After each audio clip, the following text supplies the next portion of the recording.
Well, hello everyone, hello YouTube. Thought I'd make another video of some real life car stuff instead of just me racing on a simulator, which is not even that exciting. So yeah, here we are today, 5 valve turbo engine, which is my current little project, which I've been doing, a little bit of tuning on, and the bonnet stay doesn't work, which is why we've got the cardboard upright, which is great. So yeah, little year 2000 Audi A4. So, what have we done already? Little aftermarket air filter, terribly mounted, need to make a heat shield and stuff around that, changed some inlet boost piping, and started to sort out the N75 valve pipe work because it wasn't boosting right. So that's where we are. So the other day I put in a T-piece into the output line where it comes out of the compressor and goes to the N75 valve. I put in a T-piece and then ran that through the boost pipe, goes down there through the scuttle into the dash so I can see what the boost is doing. And at the moment we're not getting anywhere near enough boost, we're still topping out about 4 or 5 psi. I actually ironically found out if I bled some of the air out of that by disconnecting the boost valve, I actually got more boost. So I still suspected that it had a problem with the wastegate control, because this should run a lot more boost than that. I'm hoping to get, I think it's 0.6 of a bar from standard, and 14.7 psi is a bar. So 0.6 is just over half of that, so 7, should be getting 8 psi. So at the moment we're at least 3 psi down, which is quite a noticeable amount actually. So we're going to try and get some boost back. So what did I do? I changed the pancake valve, changed the N75 valve, because it was old.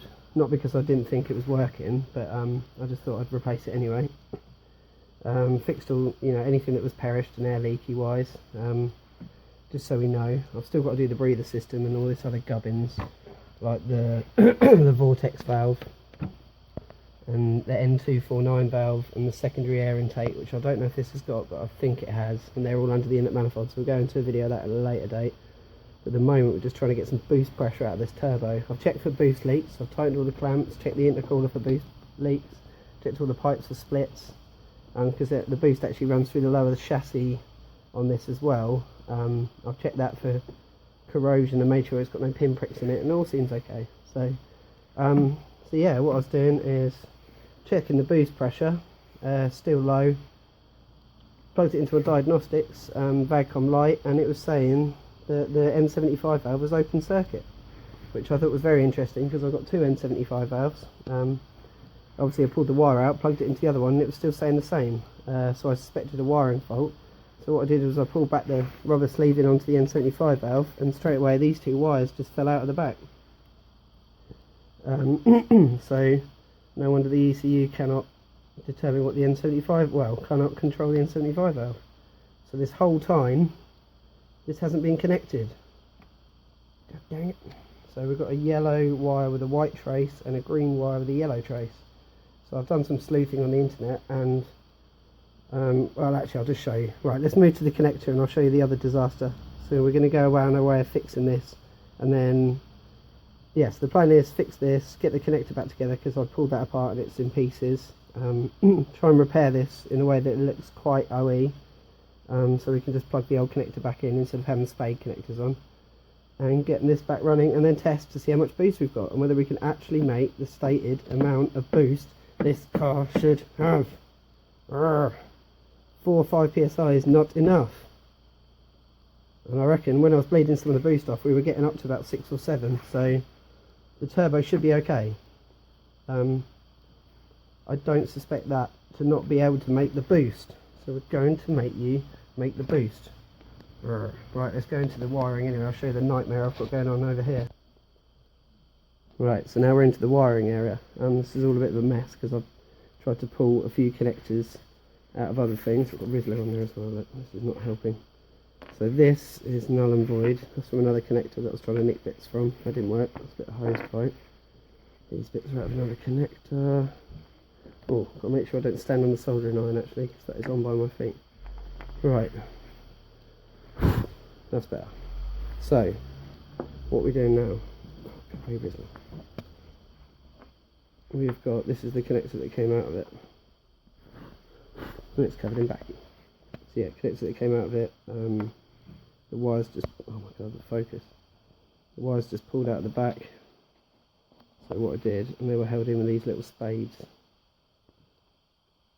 the little spades go into the pink thing pokes into the end, and they go onto the spades in the sensor. So this is my spare sensor, just for demonstration purposes, to make sure we can make this work in a way that's going to hold together and actually make a connection.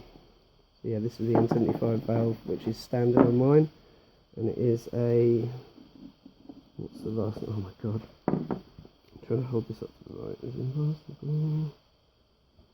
C at the end. Now I read some stuff about people using J's and different numbers and stuff, but I thought I'd keep it stuck. So I've actually managed to find an original one like this, brand new, unused. So I didn't suspect this to be a problem. Well, clearly now I know it's probably not a problem. So if anyone wants one of these, let me know. I'll send it to you. So yeah, wiring. Anyway, let's get back on point. So we need to mend this connector. You can just see here the little stubs that came out. One of them, focus, come on. One of them still has a tiny little bit of wire attached there, the yellow one. Now I know from the struggle of getting them out that was into the back side pin here, was the one that was destroyed. So this one was in the near side one. So if I flip this over, making it more confusing, and they are actually numbered 1 and 2. Oh no, oh there, 1 and 2.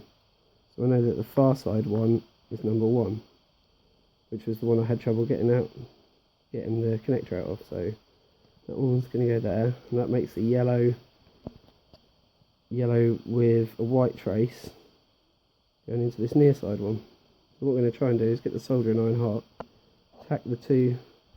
Oh yeah, I cut a little bit of wire off the car, just an inch or so.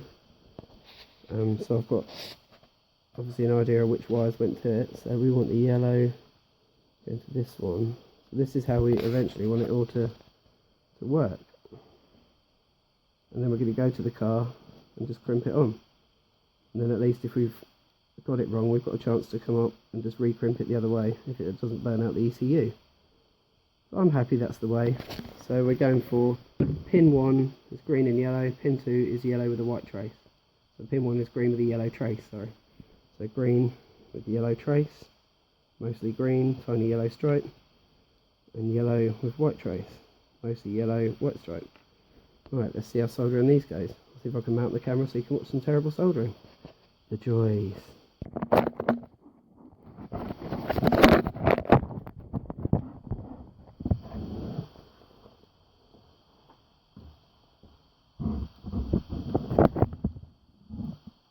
Oh, we're recording already. Do well. Right, let's try and do some soldering. So first we're going to solder. Let's put a bit of solder on the end of these two wires, and let's see how the connectors are actually going to take to some solder. Oh, I'm to blind myself. Oh my god, look at the state of the end of my soldering iron. It's like death. Let's get the flux out. What the flux that? I'll hear you cry. Solder cleaner.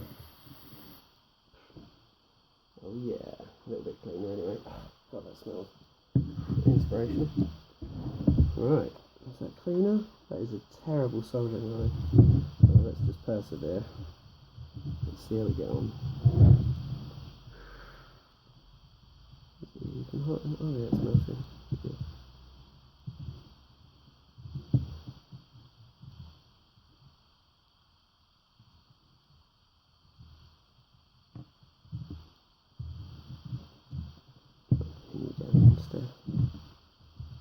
Down.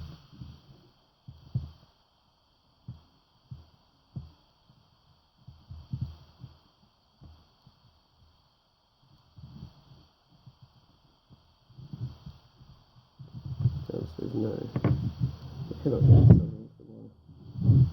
Right, let's have a rethink, a rejiggle. Try this again. Right, I've kind of mounted this in here, so I might be able to hold it a little bit better.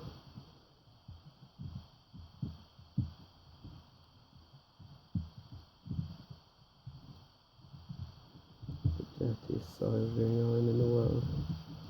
Still can't pin this bloody wire down. I need some of those clamps to make soldering a little bit less painful.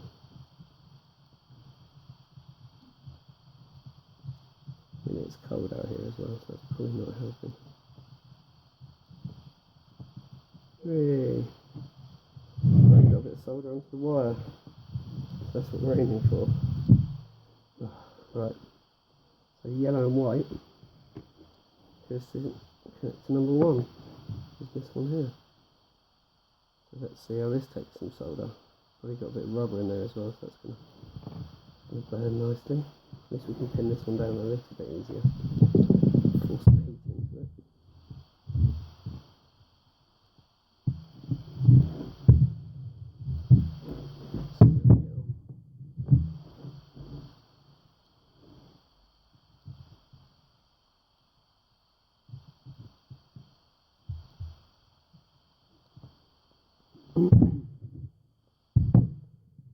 So yellow and white. This one, let's try and join them together.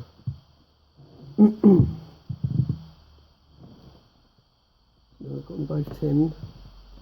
Should be able to just hold them close and melt them together. In theory.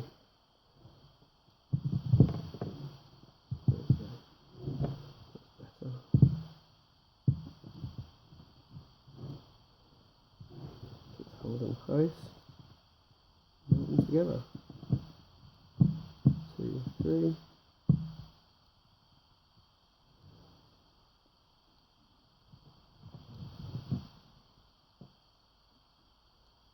Kind of worked. Well, they're definitely attached. Not pretty. Let's see if we can melt that solder glob down a little bit and get it to run onto the connection.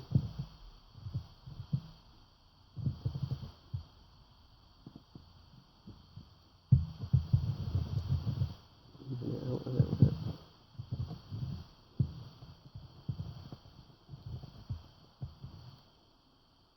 There we go. One done. Right, let's line up the other one. Right, so from seeing, you can see the amazing amount of solder on there. It's quite high. You can't really see much, can you? But they're attached, which is good. So now we've got, let's get some focus on, 2 bits here to go into a connector and then crimp onto the car, which is great. So we've got green and yellow wire to pin 1. So let's make sure we get this right now. The purple bit goes in there that way. Oh, it's actually got stuck back in there again. Oh yeah. If you want to know how to release these connectors, they are a pig. But, I don't know if you're going to see in there, there's a little black flap. You just see it there. If you just get a tiny pick in there, you can loosen it and get the connector all the way out. Like so. So yeah, that's the theory there. So now we've got pin 1 and 2.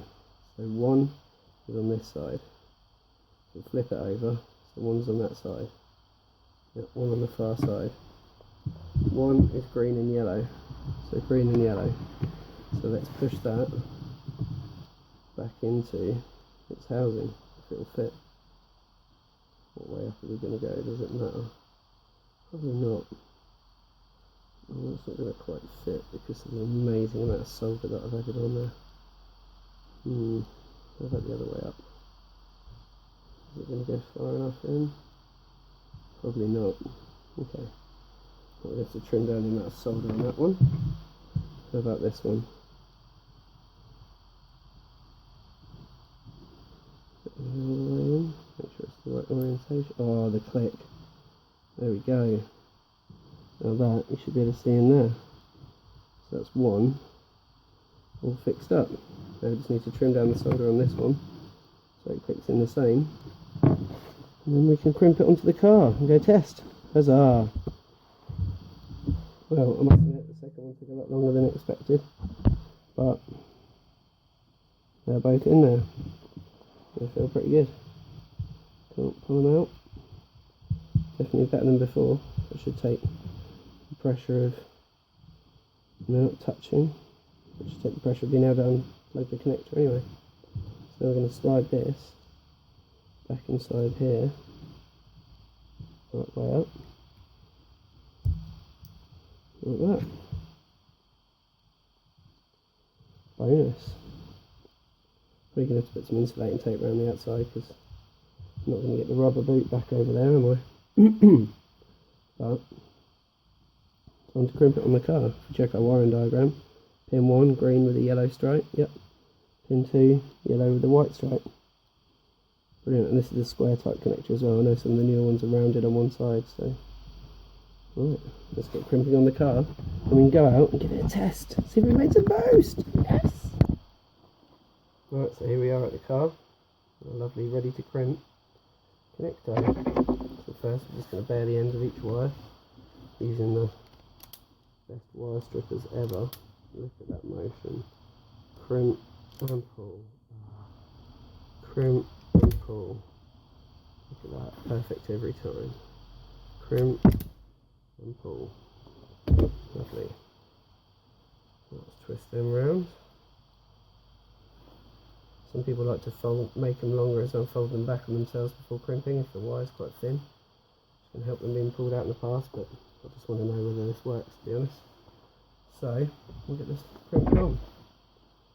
So now we're just matching the wires. Easy peasy. Green with a yellow stripe. Now just be careful not to push them in too far so you don't just crimp onto the rubberized housing, because rubber doesn't conduct that well. So we're using the decent crimpers. One last check on the depth.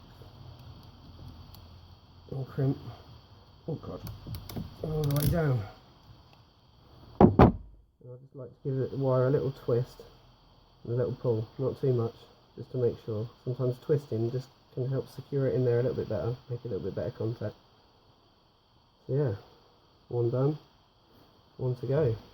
Make sure I haven't got the wires wrapped around anything stupid. Come straight out the loom. Yep. Last one though. We can insulate it with some tape, plug it in, and see if we can make more than 4 or 5 psi worth of boost. God, that'd be amazing, wouldn't it? Oh, it looks like I've crimped this one a bit hard. No way in for you, young wiro. Found an entrance. Eels up inside ya. Wires up inside ya. Little connector. Right, one last check on fucking depth.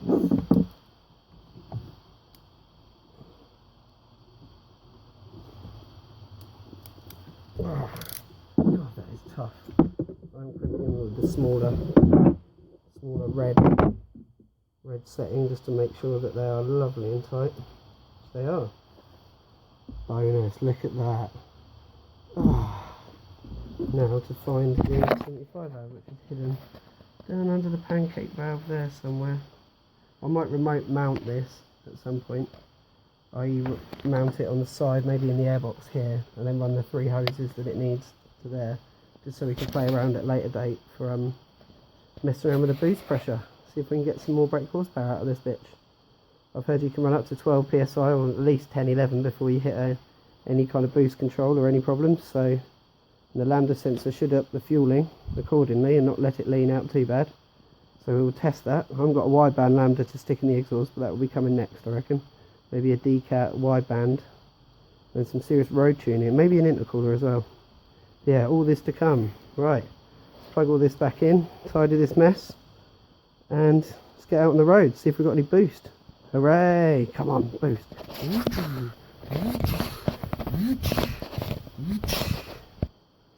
Right, so it is all fitted. In hindsight, I'm going to have to lengthen the wire. Hindsight's a wonderful thing, as I've got the N75 tucked right at the back. I am going to have to lengthen the wire that goes to it, and then I'll probably remote mount it as well to make all this stuff easy to see and easier to understand when we try and turn the boost up. Right, let's get the vagcom out and see if the coder's gone. Right, so we started the car up, just let it warm up a little bit. We've got the diagnostics plugged in the back into the OBD, so it's dark in here. So yeah, let's see if we've still got N75 fault codes. Select control module. Oh, it's still loading. Engine. It does sound better on the boost. Here's the boost gauge that we've got. Type R, of course. Has to say Type R. See, it's a Civic. This is the VTEC monitor. See, anything above 4 VTECs. We were only getting 4 to 5 VTECs before. Ignore this PSI, IN, HG, vacuum, accuracy stuff. This is how many VTECs that we have got. So up before we were getting 4. Well, that already looks like to be more. That looked like 7 I just saw there. Right, so vagcom has found the engine management ECU, which is 18L R4 5 valve turbo 006. Yep. Fault codes, please. Open circuit, intermittent, clear codes. Let's try clearing them. No fault found. Well, that fault was returning straight away every other time, so that's a good sign that we might have fixed the said code. Car revs lovely. Let's just try turning the engine off again, taking the key out now before it disconnects, starting her up again. Oh, sounds plenty spluttery on start up. It's probably not used to running any kind of boost. So that's done, go back, let's scan it again. Fault codes, no fault codes found. Right, let's take it out for a drive then, let's see what we get. What else could we check while we're here? Measuring blocks maybe. Let's just, let me do that. There we go.